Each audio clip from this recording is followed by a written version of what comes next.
Meneer, ça va? Een beetje Ça va? naar achteruit. Ça va? Dank u wel. Waar heb je pijn? Waar heb je Wacht pijn? even, wacht even. Aan uw knie? Oké.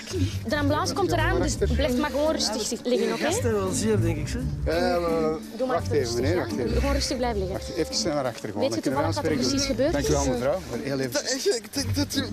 Dat ze die deur open deed, van Nog die... eventjes, kunnen wij rustig ons werk doen? En weet je toevallig dat die deur al open stond? Of? Nee, je weet het niet. Nee. Doe maar, blijf maar rustig liggen. De ambulance komt eraan. Mevrouw, kan u even meekomen? Mula, kom alsjeblieft erop. Eventjes van de straat, mevrouw.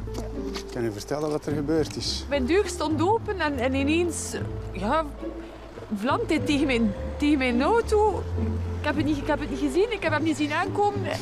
Met mijn buk tegen mijn stuur gevlogen van in een shock. Het is zeer. Maar ik ben ongerust, ik ben 7 maanden ver.